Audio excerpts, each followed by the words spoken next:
Hello friends, I am Om Tripathi, a student of BA Honors Political Science from BHU। आज का हमारा topic है NCERT class 11 political science का पहला chapter राजनीतिक सिद्धांत एक परिचय। सबसे पहले जानेंगे कि इस पाठ को पढ़ने का क्या उद्देश्य है। तो इस पाठ को पढ़ने के हमारे सामने 5 उद्देश्य हैं। सबसे पहले हमारा उद्देश्य है राजनीतिक सिद्धांत क्या है। अगला उद्देश्य है कि राजनीति क्या है और यह क्यों आवश्यक है। इसके बाद हम जानेंगे कि राजनीतिक सिद्धांतों में हम क्या क्या पढ़ते हैं। इसके बाद हम जानेंगे कि राजनीतिक सिद्धांतों में हमने जिन जिन आदर्शों, संकल्पनाओं व वार्ताओं को पढ़ा है उन्हें हम अपने वास्तविक जीवन में किस तरह उतारें, और अंत में हम पढ़ेंगे कि राजनीतिक सिद्धांतों को हमें क्यों पढ़ना चाहिए। तो चलिए अपनी चर्चा शुरू करते हैं। हमारा पहला टॉपिक है राजनीतिक सिद्धांत एक परिचय। हम सभी जानते हैं कि मनुष्य के अंदर दो विशेष प्रतिभाएं हैं जिनसे वह अन्य सभी प्राणियों से अलग है। पहली क्षमता है उसकी विवेक की क्षमता, जिसके कारण वह सही गलत का निर्णय ले सकता है। वह यह निर्णय ले सकता है कि क्या उसके लिए लाभदायक है तथा क्या उसके लिए हानिकारक है। वह यह निर्णय ले सकता है कि क्या उचित है तथा क्या अनुचित है। वह यह निर्णय ले सकता है कि इस फैसले का क्या परिणाम होगा।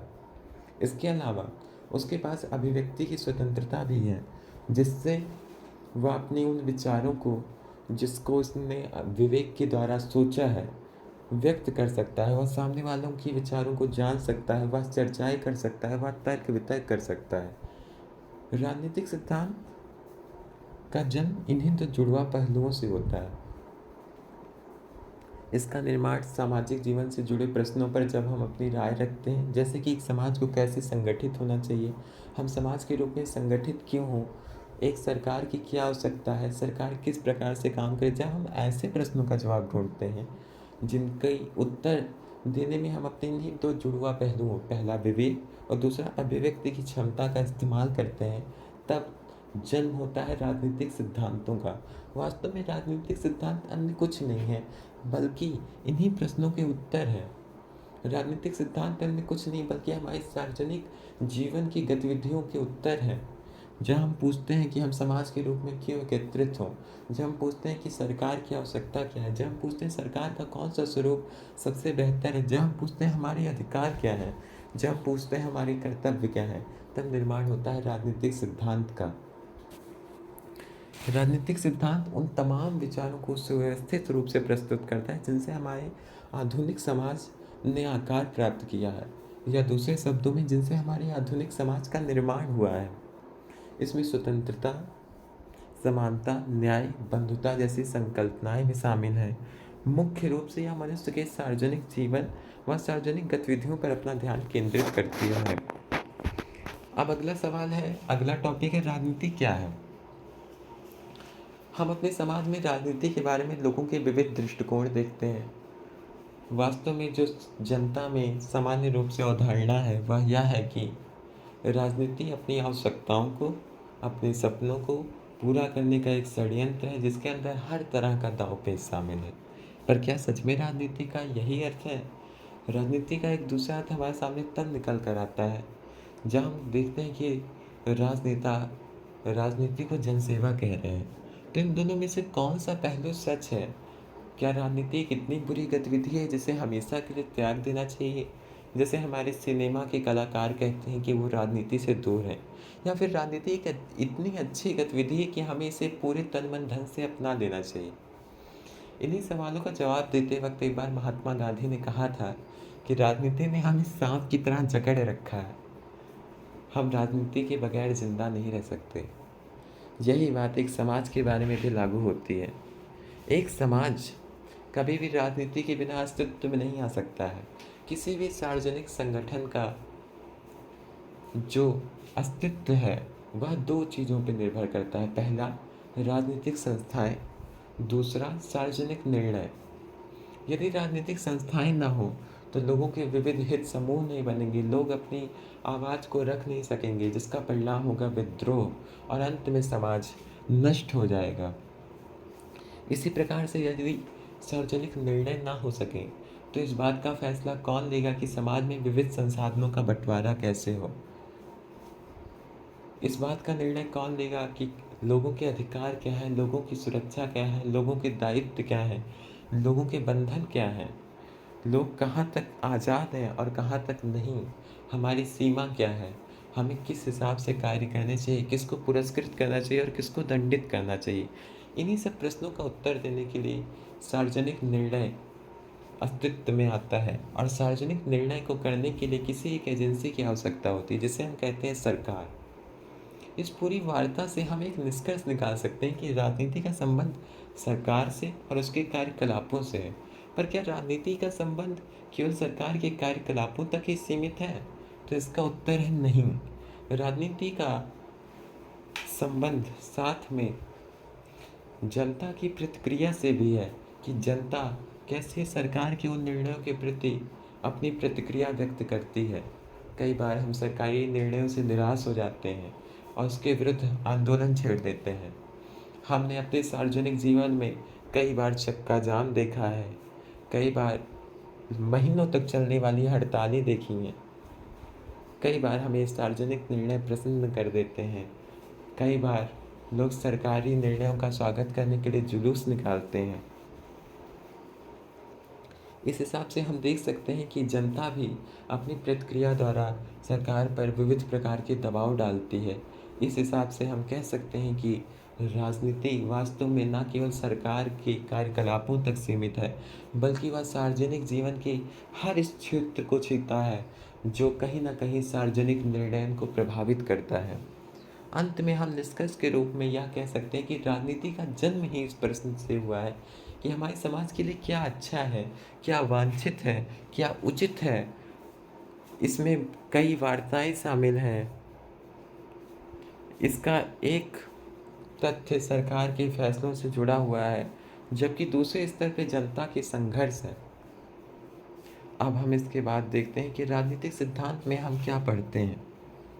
राजनीतिक सिद्धांत में हम वास्तव में उन आदर्शों को पढ़ते हैं जिनसे हमारे चारों ओर के समाज का निर्माण हुआ। जरा सोचिए कि हमारे चारों ओर का समाज क्यों इकट्ठा हुआ होगा, क्यों हमारे पूर्वजों ने एक समाज के रूप में रहना अधिक बेहतर माना अपेक्षाकृत अकेले रहने के। हम सभी जानते हैं, यहाँ तक कि हमारा जन्म भी बिना सामाजिकरण के नहीं हो सकता है। कोई भी मनुष्य अकेले किसी मनुष्य को जन्म नहीं दे सकता है। मानव एक सामाजिक प्राणी है और हमें समाज में अपनी विविध आवश्यकताओं को पूरा करने के लिए रहना ही पड़ता है। तो इस समाज के निर्माण के पीछे कौन से आदर्श कार्य कर रहे होंगे, वे कौन सी आवश्यकताएं होंगी जिनकी पूर्ति के लिए समाज बना होगा, वे कौन सी आवश्यकताएं हैं जिनके अभाव में एक समाज का विध्वंस हो जाता है। इन्हीं आदर्शों, इन्हीं आवश्यकताओं को हम राजनीतिक सिद्धांत में पढ़ते हैं। अब प्रश्न उठता है कि राजनीतिक आदर्श हैं क्या? इसका उत्तर हम आप या कोई भी बड़ी आसानी से दे सकता है। ज़रा सोचिए कि हम सभी बिना समाज के एक दुनिया में रह रहे होते, तब आपके पास इस सवाल का क्या जवाब होता कि हम एक समाज के रूप में क्यों रहें? इसका कारण हो सकता है असुरक्षा, इसका कारण हो सकता है अपने अधिकारों की अधिक गारंटी, इसका कारण कई बार समानता भी हो सकता है कोई एक व्यक्ति अकेला अधिक उपेक्षित महसूस करता हो और समाज में अपने आप को अधिक सुरक्षित महसूस करता हो। इसका कारण हो सकता है न्याय का अभाव, जो हमें सामाजिक न्याय की आवश्यकता की ओर ध्यान दिलाता है और अंत में हमें समाज के रूप में इकट्ठा करता है। इस हिसाब से हम देख सकते हैं कि हमारे पास कई सामाजिक आदर्श हैं जो हमें अंततः एक समाज के रूप में रहने के लिए प्रेरित करते हैं या मजबूर करते हैं। इन आदर्शों का निर्माण कैसे हुआ होगा, इनकी परिभाषाएं कैसी गढ़ी गई होंगी, यह भी एक दिलचस्प विषय है। हम इसके बारे में बात कर सकते हैं। इनका निर्माण एक ही दिन में नहीं हो गया। ज़रा सोचिए, आज से हजारों साल पहले जब अरस्तु सिकंदर को पढ़ाता होगा कि क्यों लोकतंत्र से अधिक शक्तिशाली राजतंत्र है, या इससे पहले जब एथेंस की गलियों में सुकरात ये सोचते हुए घूमते होंगे कि न्याय क्या है, कैसे सामाजिक न्याय को और बढ़ाया जा सकता है। जरा सोचिए, जब कौटिल्य चंद्रगुप्त को राजनीतिक संस्थाओं का महत्व पढ़ा रहे होंगे। इस हिसाब से हम देख सकते हैं कि राजनीतिक इतिहास सदियों पुराना है, राजनीतिक सिद्धांत का इतिहास सदियों पुराना है और इन आदर्शों का निर्माण एक ही दिन में नहीं हो गया है। आधुनिक काल में जब मार्क्स ने स्वतंत्रता सबके लिए आवश्यक होती है इसको सिद्ध किया होगा, तो ज़रा सोचिए कि कितने हजारों वर्षों की मेहनत रंग लाई होगी। इन्हीं आदर्शों, इन्हीं संकल्पनाओं को परिणित करने के लिए कई लोकतांत्रिक देशों ने इन संकल्पनाओं को, इन आदर्शों को अपने संविधान में जगह दी है। हमारे संविधान के प्रस्तावना में भी स्वतंत्रता, समानता व बंधुता जैसे संकल्पनाओं का इस्तेमाल किया गया है। इस हिसाब से हम देखते हैं कि कुछ आदर्श हैं जो हमारे समाज का निर्माण करते हैं।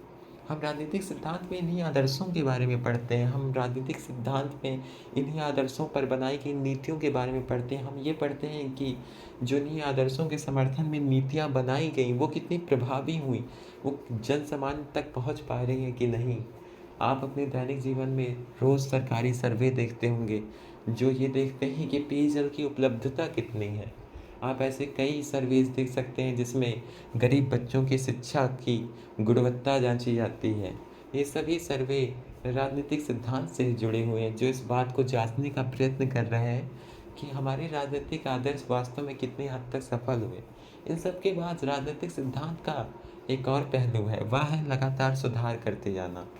एक समाज के तौर पर हम, आप और हर कोई यह जानता है कि राजनीतिक सिद्धांत